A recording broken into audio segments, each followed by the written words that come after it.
This is the Dream It Alive show. I'm your host, Ash Kumra, co-founder of DreamItAlive.com. DreamItAlive.com is a global community guiding you to create your dream life with visualization tools, dream boards, and helpful personal development content. So check it out. Become the best version of yourself at DreamItAlive.com. So today's guest is someone that is really, really amazing. We all have had those situations in life, or at least I have had that situation in life where, things might not be going the best way. Things might not be going for a different turn. But it is this time when you can say, you know what? I'm not going to let anything get in my way, and I'm just going to reinvent myself and strive for the best. But it's not just that simple, right? You can't just say, hey, I'm going to go reinvent myself and, start doing meditation, start eating well, start reading, taking massive action. Those are all the things you need to do as an example, but how do you stay focused on that? And more importantly, what is the bigger purpose for reinventing yourself? I don't know these answers. And that's why I wanted Christine Hassler to be on this interview. She's the author of the new book, Expectation Hangover, Overcoming Disappointment in Work, Love, and Life. She's also written several best-selling books, which is how I first got to hear about her, 20-something, 20 Everything, and the 20-something Manifesto. The latter is which I had read, and I really, really recommend that book, aside from her other books. And her story is really cool. She's done a lot of stuff. She's been in the Hollywood agency world. She's been a life coach. She's a phenomenal just writer and speaker. Her site, ChristineHassler.com, has more info on that. But let's just dive right into it. So, Christine, how you doing? I'm doing well. It's nice to be here. It kind of feels like a Sunday today. I know, it definitely does. I know. Just so everyone knows, this interview is being done on a Black Friday, so I definitely feel like a turkey hangover or tofurkey hangover or vegan Thanksgiving hangover, whatever it is you decide to eat. I definitely feel it. Yes, I have a pumpkin pie hangover because I'm not a big sugar eater, and but on Thanksgiving it's like, heck yes, I'm having pumpkin pie. So I woke up this morning, I was like, oh man. But it was so worth it. Good. Well, Christine, why don't you tell us a little about your journey, how you got to where you are right now? Oh my gosh. Well, it was a complete accident, total and complete accident, not anything that I planned in any way, shape, or form. I basically... The short kind of long story is I was very, very insecure my whole life, teased and bullied a lot. And to compensate for that, I became an extreme overachiever. And I suspect people listening to this can probably relate to that. It's like anytime we feel less than, anytime we feel like we're not enough in some way, we develop this thing called a compensatory strategy. And I talk a lot about this in the book, Expectation Hangover. That drives us. And outwardly, it makes us very, very successful, but inwardly, we're never satisfied. So my compensatory strategies, and there's all different kinds, like people-pleasing, being a performer, being a control freak, being an overachiever like me, I used it to be successful. I graduated from college early. I moved out to Hollywood because I think when you're insecure, you move to Hollywood to try to prove yourself. And I had this great career. I was the youngest ever female agent. I worked my way up, and like I said, these compensatory strategies are effective. They get things done. And by the age of 25, I was making six figures. I had this glamorous life. I was going to the Oscars and Golden Globes and doing all these things, and everybody, would look at me and be like, oh my gosh, like your life's amazing. And inwardly, I was never satisfied. And so I ended up quitting my job, which was a huge leap of faith for me. And that turned into about a 3-year period of really questioning what I wanted to do, who I was, because my plan A had worked, and when it didn't work, when I stopped liking it and I had that huge expectation hangover regarding my career, I really went into a depression because my whole sense of self, my whole identity was tied up in what I did. So in that kind of 3-year period at the midpoint, I also was in tons and tons of debt because I was trying to keep up with my Hollywood lifestyle. I didn't speak to my family for a while because I had a disagreement. I was diagnosed with an undiagnosable autoimmune disorder, and I was dumped by my fiancé 6 months before my wedding. So I lost career, family, money, health, love, all in a period of about 8 months. And that was my perfect storm. That was my on my bathroom floor moment. And what happened is I had sort of a consciousness shift. I had a moment where I was contemplating ending my life, honestly. And I realized that people listening may have been through worse things, but for me at the time, it was pretty bad. It was pretty dark. And in that moment, I had this experience, call it a God moment, call it a spiritual awakening, call it an aha, whatever you want to call it, but I had this experience of really feeling love and compassion and peace and presence internally for the first time that I could remember as an adult. And everything I was looking for on the outside, I felt on the inside. And in that moment, it didn't last very long because my mind tried to figure it out. But in that moment, I decided that I wanted more of that, and that if I could figure my way through and out to the other side of what felt like a very dark night of the soul to me, that I would dedicate my life to helping other people do the same. And that was 10 years ago, and that is what inspired all the work that I do. So none of it's been planned. I never thought I'd be a speaker. I never thought I'd be an author. I never thought I'd be a coach. But once I got out of my own way enough, it's like my intuition and the opportunity started lining up. Wow. Well, I really appreciate you for sharing that authentic and deep story, and I truly am sorry for some of the pain that you had dealt with in the past. I mean, now you seem to have leveraged it to become the person of who you are, but still, no one deserves any pain. So I truly am sorry that you had to deal with that. Well, I want to speak to that because no one deserves every part of pain, but everyone has to go through it. It is part of the human experience. And one of my kind of pet peeves about the personal growth industry right now is there's this expectation that life's supposed to be great all the time and we're supposed to be happy all the time. And believe me, I'm not like a Debbie Downer and saying, no, we're supposed to suffer. We learn through pain. We learn through contrast. Pain is part of it. So when people say, I'm sorry, I'm like, why? Are you kidding? Like, I needed that to learn what I needed to learn. And, you know, in my work with people, when they're going through something hard, I go into compassion, but I never apologize and I never say I'm sorry, and I never go into any kind of sympathy, because I know that no one can escape the human experience. And it's through these painful times that we learn, and that's why I was so passionate about writing Expectation Hangover, because I wanted to take the shame off of pain and go, you know what, like on the other side of pain, if you learn how to treat it and you learn how to leverage it rather than being a victim of it or rather than suffering from it, you're going to grow. Like, you're going to grow in consciousness, you're going to grow in experience, you're going to grow in courage, you're going to grow in compassion for yourself, you're going to have some major ahas. And so I kind of get excited when people, you know, are experiencing some kind of hard time, not because I want them to suffer in any way, but because I know that, oh my gosh, like if they are willing to get to the other side of it, there's so much wisdom there. So I just wanted to say that, because I think that, you know, a lot of people feel like if they are in any pain, they want to just get out of it quickly instead of really looking at what the pain is teaching them. And like I said, pain is part of the human experience. Suffering is optional. Okay, fair enough, and that's a great explanation to explain how the pain helped you become the person who you are. You know, I want to talk about that stage then the stage when you realize, okay, I'm going to make this reinvention, I'm going to go change myself, I'm going to become the best version. You've done quite a few things. I mean, you got a master's degree in spirituality. What steps did you take to become who you are right now? Once you realized you need to reinvent yourself, make that change, you know, help the world, all that. Mm-hmm.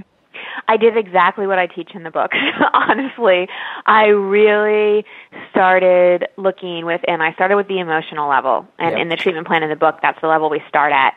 And really, like feeling things I hadn't wanted to feel, healing issues that I've been carrying around for a long time. I got a coach. I went to workshops and retreats. I took off the mask. I really made a list of everything I thought I was expected to be, from my own expectations, society expectations, my parents, whatever it may be. And I started questioning my beliefs. And I think this is a good first step for anyone, is to, one, feel your feelings and start questioning what you believe, because that's what kind of keeps us in the cycle of not being who we truly are. We numb, avoid, or suppress our feelings, right? So we just keep doing things to run away from them, and we keep a story running that may not be our story, or may just be an old story that really needs some updating. And we all have blind spots and we all have roadblocks. And to me, without some kind of guidebook or without some kind of coach, it's kind of hard to do on our own. So I think the first step is to get support, to get help. Not just from friends, not just from family. Often that's kind of the worst people to go to because it's hard for them to be objective. But by, in a workshop, in a retreat, with a coach, that type of thing, and then start getting the books that inspire you, whether it's mine or someone else's, because to me it's a combination of getting that external support and being with someone that can kind of guide us, and also doing our internal work as well. And it's really important if you're experiencing any kind of pain or you're in kind of like a stuck place, to not ask, why is this happening? Why is this happening, or why isn't something happening? But instead to ask, what am I learning? What's my opportunity here? And how can I create miracles in my life? And a miracle is simply reframing our perception, choosing a different way to look at it. It's like, how can I look at my current situation a little differently? Because we tend to have tunnel vision.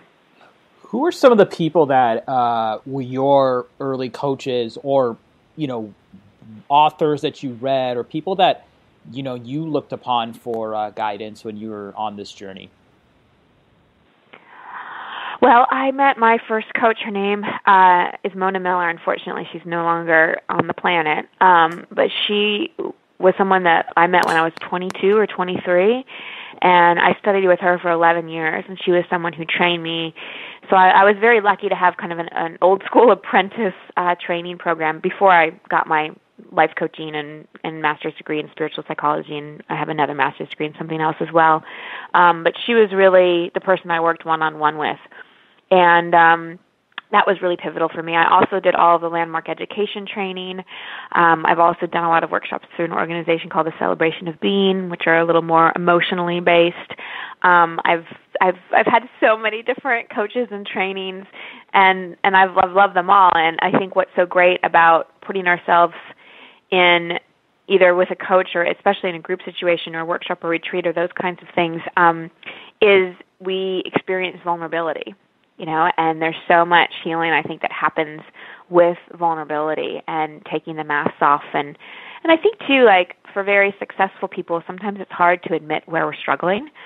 And it's an important thing to do. It's just, again, like it comes back to remembering we're human, and knowing that we're not supposed to do it all alone, that it's important to have coaches and mentors and people that really call us forward and remind us of the truth of who we are when we forget. That's amazing. You talked about in your book, Overcoming Disappointment in Work, Love, and Life, Expectation Hangover, Overcoming Disappointment in Work, Love, and Life.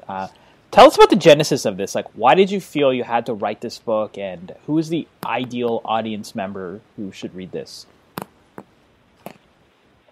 Well, the ideal audience member is anyone who ever in their life has ever been disappointed.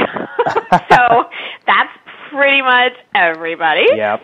Why I wrote this book is kind of like I was saying before. I felt like, in working, because I've worked with thousands of people at this point, and again, everybody wants to get out of disappointment. Nobody likes feeling bad, and I would just see person after person after person running from an issue that they really needed to resolve, and then just go repeat the same expectation hangover over and over, like the same kind of career mistake, the same kind of relationship, dating the same kind of person over and over again, and experience similar heartbreak, or starting to just like let disappointment stack up and just feeling a severe sense of insecurity or depression or whatever. And so what I found was missing was really a holistic treatment plan. I mean, there's a lot out there about, working on your feelings or changing your thoughts or just shift your behavior or just meditate. And I didn't find anything that was really, really a holistic approach.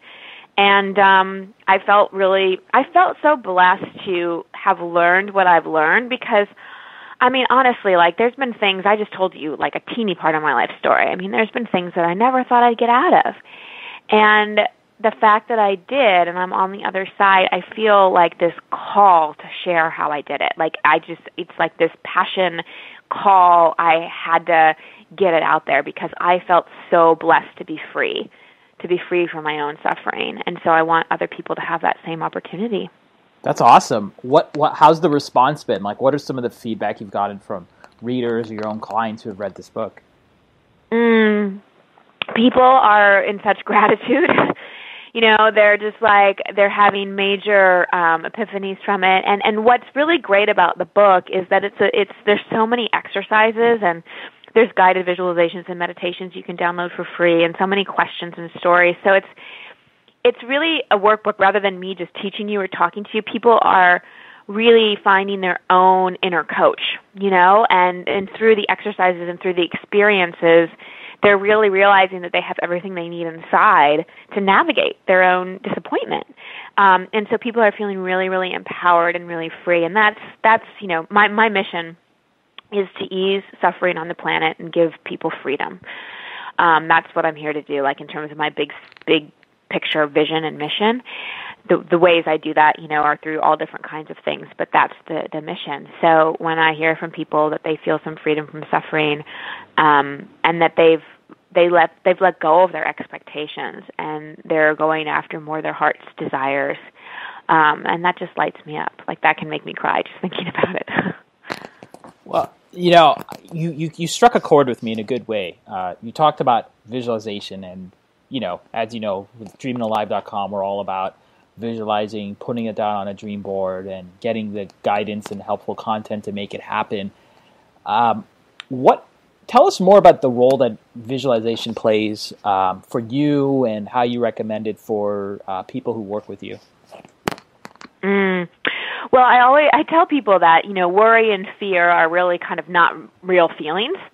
They're using our imagination poorly, because most fear that we experience, unless all of a sudden, like, we're being chased by a wild dog or someone cuts us off in traffic and we almost experience an accident, like, that's real physiological fear, and we need that. That's good fear to have, because it ignites our fight or flight response, which is tied to our survival. So we need that.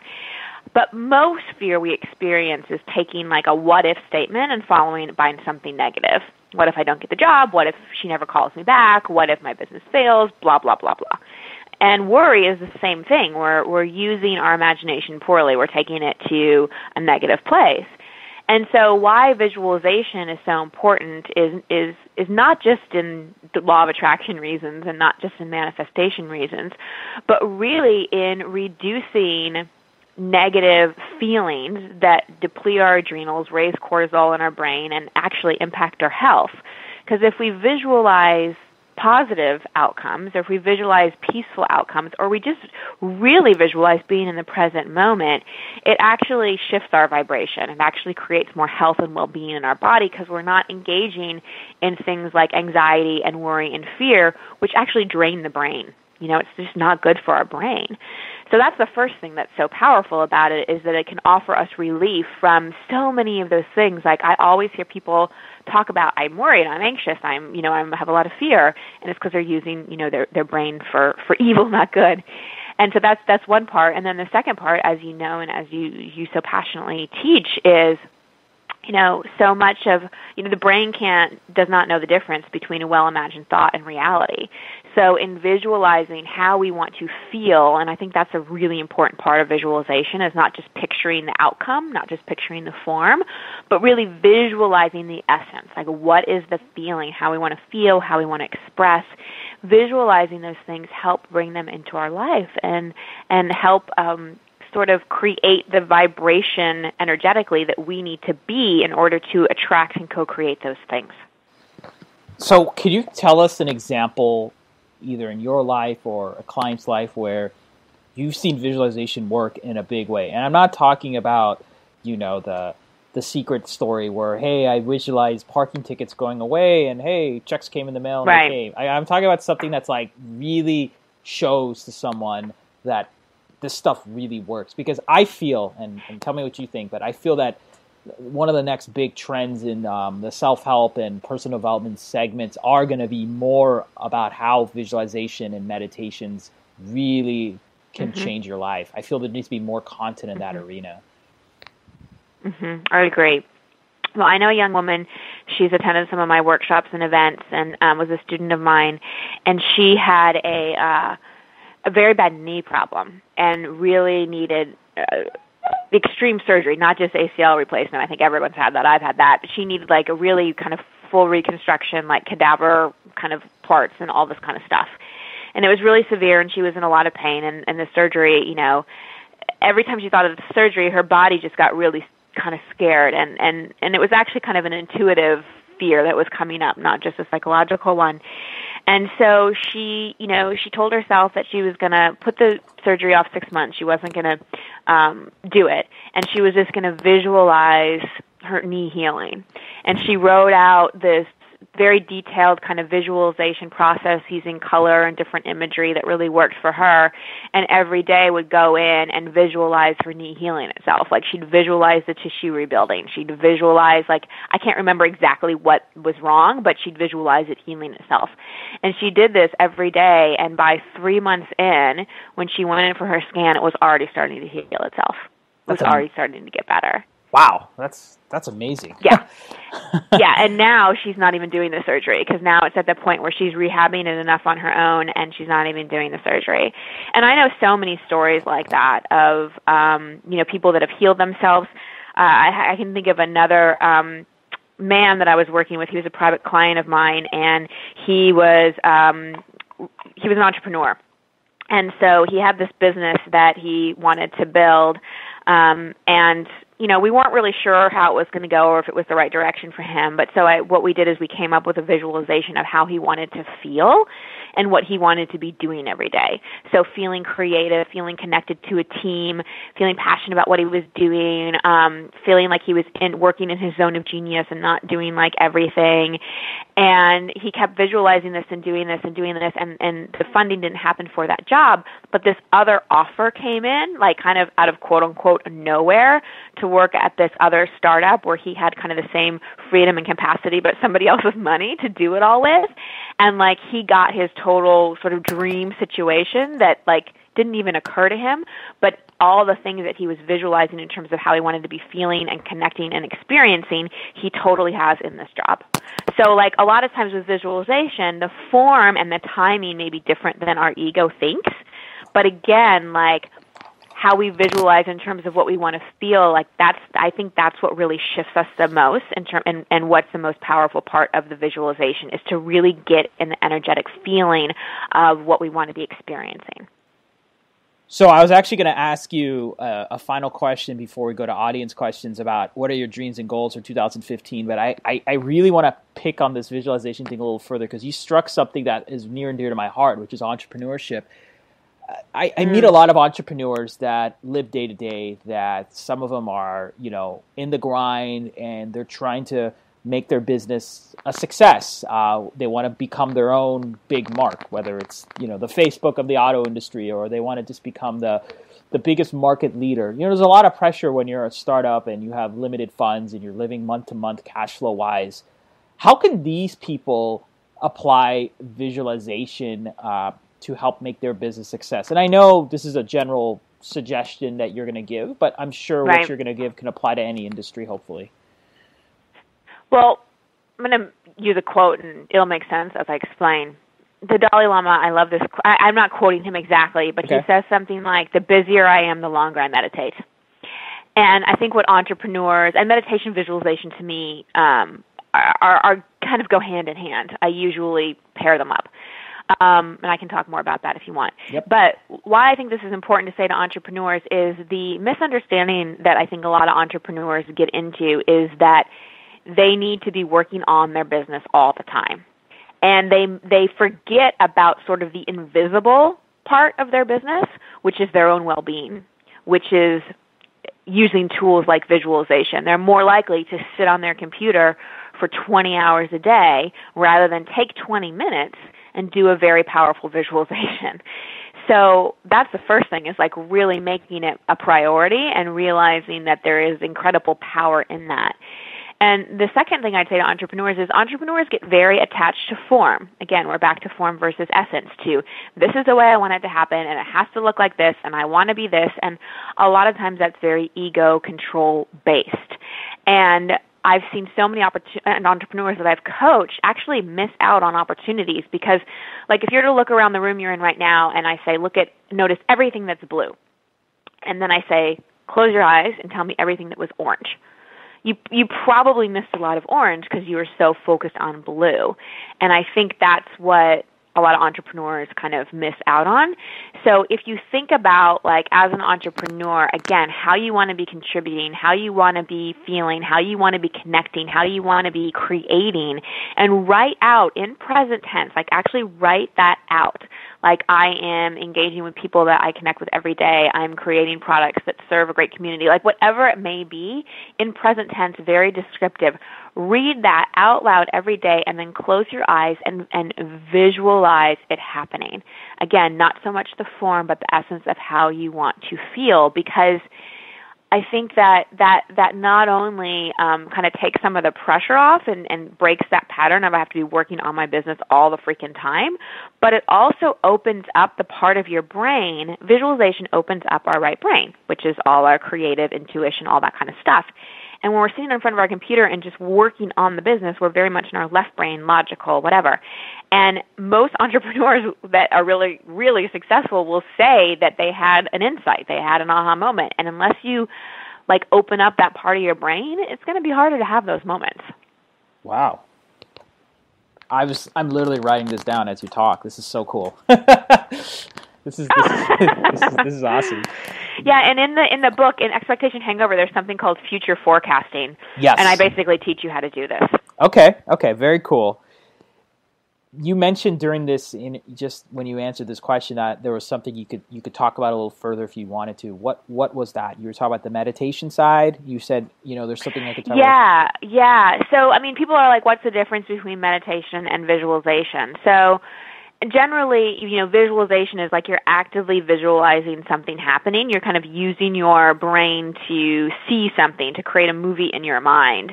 I like to combine that with meditation, which is really emptying the mind. And believe me, I've been meditating for 15 years, and when I sit in meditation, my mind still goes.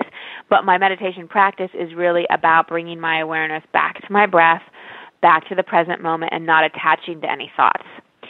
So thoughts come in, and again, the book on the mental level, I talk about how our mind is like a galloping horse, and really we're the horseback rider. We have the reins. So our mind is always going to be galloping away, but we can slow it down, we can redirect it. That's really where we have dominion over our mind. So meditation is that process of going, whoa, and slowing it down and bringing back to the breath and coming into stillness. And it's different than visualization because we're not actively playing out something in our mind. We're more quieting our mind and quieting down our nervous system. And to me, that's when, a lot of great ahas or insights can drop in. So I like to visualize first, do a visualization process first, and then spend anywhere from 5 to 15 minutes just in quiet meditation, just to kind of let it all simmer and sort of empty my mind out.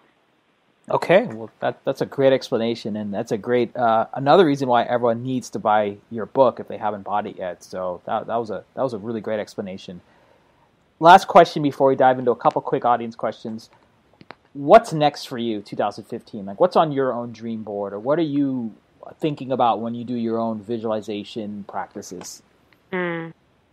Oh, well, I'll tell you professional and personal. Yep. So professionally, I'm launching a program called Secret Sauce in January. Like I said, I've been doing this 10 years, and numerologically and astrologically, 10 is the completion of a cycle. So I got in one of my meditations that it was time to teach how I've built my business, because I've built it using what I call my secret sauce. And it's kind of where life experiences and unique gifts in my own zone of genius matches up with opportunities. So I'm trained. It's a 6-month training program. I'm teaching people how to build their lifestyle or business or whatever their passion project is in the way that I did, not following some external model. Because there's so many models out there and there's so many courses, and I think all that's great. But I also can see that it's overwhelming, and people try to fit themselves into whatever form that is. And in my experience, there's a different way. And so I'm really excited about that. That starts in January, and it's almost full. I have 3 spots left for that. And then my other passion project is taking people on retreats. I do one in Tulum, Mexico. I do one in Costa Rica.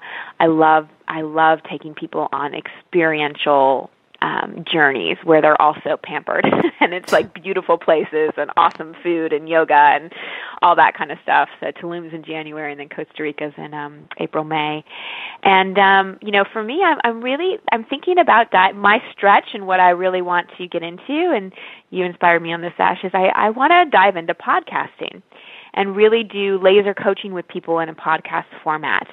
So I don't know anything about it. I'm learning all about that now, and so that's really exciting. And then personally, I've been single for 5 years, and I've wanted it that way. I really wanted to build my business and travel and live my life and just be a great partner to myself, and that feels complete. And so I'm really opening up to having an awesome partnership with someone as well.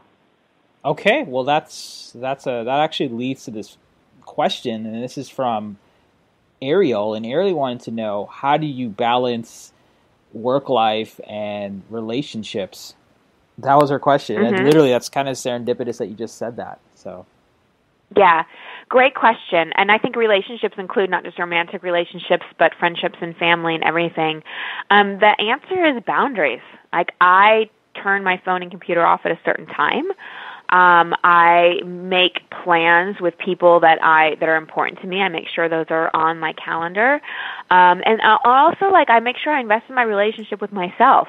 I have about 2 hours every day just for me. That's my exercise or yoga time. I make sure I get to, the coaches that fulfill me and all that kind of stuff. I make sure I have time for fun. And I think the key is to not let our businesses or our work control us. Because I don't really, that whole phrase balance, work-life balance, I don't understand why we call it work-life balance. Nothing's ever going to, it's not like we have a pie chart of our life and everything's going to be equal.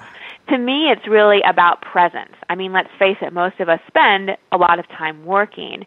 But when we're not working and when we're with those people, are we present? Are we really present and are we there? And I think that's the most important thing for our relationships is that quality time that we have with each other. So it's just about an awareness. It's just about boundaries. It's about being present. And it's about making it a priority. And I think a big thing to do is to get really clear on what your values are. And if your life if your life doesn't have kind of a diversity to it in terms of how you're spending your time and energy, how can you rearrange that? Okay. Well, the next question is from Tiffany, and she wanted to know, hey, Christine, when you were talking earlier in this this interview about how the self-help industry is always promoting, being happy, being optimal, what changes do you think you need to have in the self-help industry? The reason why I ask is because today's Black Friday, and I've literally decided that I'm going to go on Amazon and buy a bunch of self-help awareness books to take my life to the next level. What should I be looking for? Aw, that's so sweet. Good for her. Good investment. I would say first, use your intuition to guide you to the books that, it's really kind of a great experiment to set an intention before you go on Amazon and say, because Amazon will give you suggestions, and start with a book, whether it's mine or somebody else's that you wanted to start with, and really set an intention before you go in, visualize sort of being directed by Amazon to the books that are going to be great for you. But I would suggest books that aren't so much about a quick fix. That are really about, you discovering the answers for you. What are the books that are going to guide you to really do the work and discover some answers for you? And also, what are kind of the books that one of my favorites is The Alchemist. It's a story, but there's so much metaphor and so much richness in that. So I also suggest balancing out the personal growth books with the things like The Alchemist or The Way of the Peaceful Warrior or those kind of books that are about stories. And the other thing I'd say is don't OD on personal growth. Don't feel like you have to buy everything and do everything and there's nothing wrong with you. You're not a home improvement project. Maybe start with one that resonates with you and see what guides you to the next. Okay. No, that makes a lot of sense. Well, Christine, I know we're reaching our end here, but I just want to say thank you so much for what you're doing. I really love the message that you're about, and I'm so glad that we were able to get you on this, and really wish you awesome success for 2015. And where can people find you if they want to, hire you as a coach or buy your books, all that good stuff? Yeah, if you're interested in any of that, or you want to come on a retreat, or you're interested in secret sauce, like I said, you can go to christinehassler.com. And right now I don't have any information up on secret sauce. We have a page, but it's like not a publicized page. So if the secret sauce training program is interesting to you, please email jill@christinehassler.com, and we'll send you a link to that. And then for the book, if you go to expectationhangover.com, I encourage you to go there because I have lots of gifts. I have an interview with Robert Holden. Oh my gosh, talk about if you are looking for books. Robert Holden is amazing. I love Robert Holden. I have a great interview with him and another interview with Lissa Rankin, who's another just phenomenal teacher. She's actually an MD. And then I have a 10-day free video program that you get. And if you buy Expectation Hangover, just copy your receipt number. You get all that for free. Because I'm all about giving you as much content as I possibly can. So I suggest going there and cashing in on all the goodies. Okay. Awesome. Well, you have a great day and have a good post-Thanksgiving hangover. Still enjoy that pumpkin pie. We all have to indulge, and so I hope you're still enjoying it today. Have it for breakfast, late lunch, whatever. Absolutely. Absolutely. Well, thank you so much for having me, and it sounds like you have an awesome audience, and I appreciate the work that you're doing. Thank you. Have a great day. You too. Bye.